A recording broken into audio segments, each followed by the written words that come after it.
In the late 1980s, American television were experimenting with different sorts of programs for viewing audiences, and with this in mind, there were varying forms of success with the types of broadcasting. With the sorts of successes to previous dystopian futures which were permeating through the 1980s, the focus slowly shifted to fear and horror in the American conscious for the 1990s, as fear of the unknown, as by the early 1990s, were in the near future with the new millennium coming within that decade. The early 1990s in particular focused with a lot of science fiction, with the short-lived but extraordinarily critically acclaimed Twin Peaks from 1990 to 1991. Classic Twilight Zone inspired The Outer Limits from 1995 to 2000. Most well-known was The X-Files, premiering in 1990 through 2002. These said shows, broadcasted in the early to mid-1990s, permeated American popular culture, trends, and overall thoughts within the country.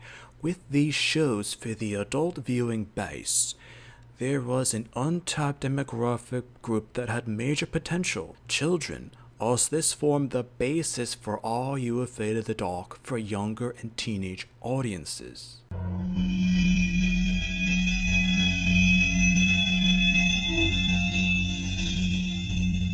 When premiered, the series attained strong ratings and actually developed a devoted following.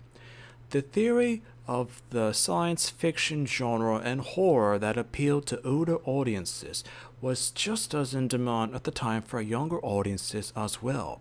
But due to the overall trends of the early and mid-1990s, the screenwriting for episodes were done exceptionally well.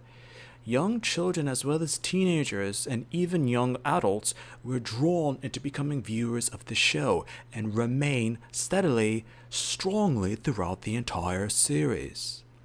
The writing was also graphic in some examples, as the most iconic episodes are still talked about by those who remember the series, as often this was done for the first time for viewing American audiences, as in modern times.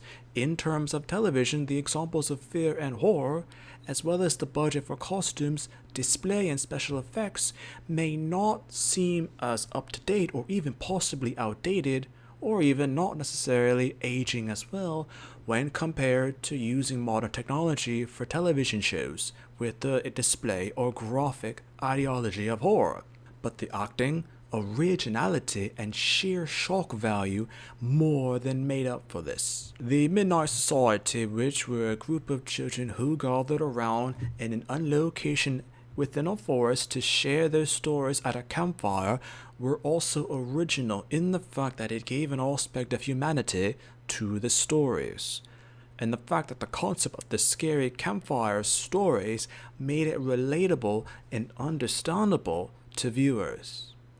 As a result of the interaction between the storytelling children, it added a depth for the stories that they mentioned to one another through the campfire tales.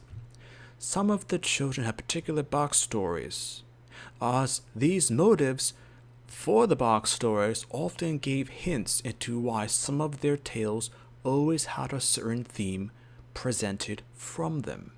With all of these reasons in consideration, the show became applauded for its original themes and greatly appreciated within its own original broadcasting area and time in American television history.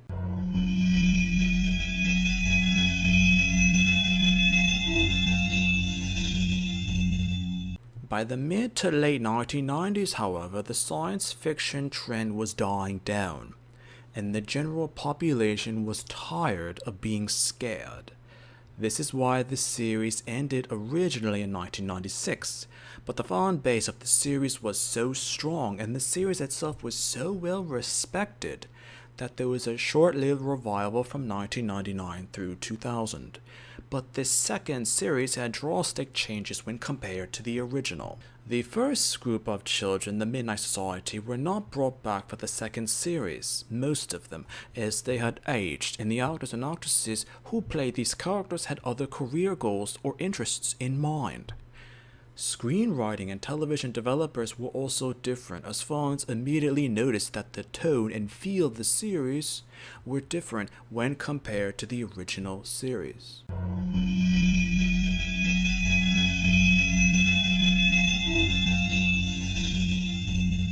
It's been said that the show was the last real time American children could be genuinely captivated or frightened by a television show concept or theme, or even premise, such as Are You Afraid of the Dark? Because shortly after the second series ended, the internet became widely accessible and used within the United States. Anything and everything could be seen instantaneously, and the tolerance for fear and horror arguably increased.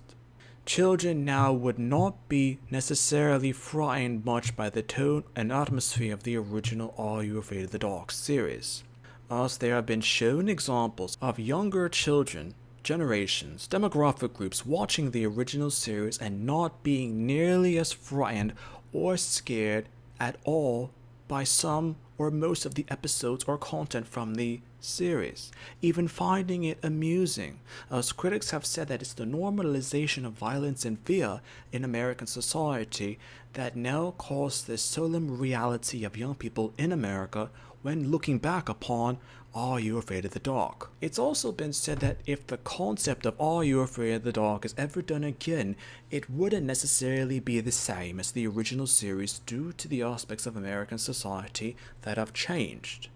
And now what it takes to scare or frighten children as an entire generation of American youths are different than prior times. When looking back or thinking about how Are You Afraid of the Dark influenced American youths in the early to mid 1990s, it's indisputable that how the show was marked true greatness for the genre.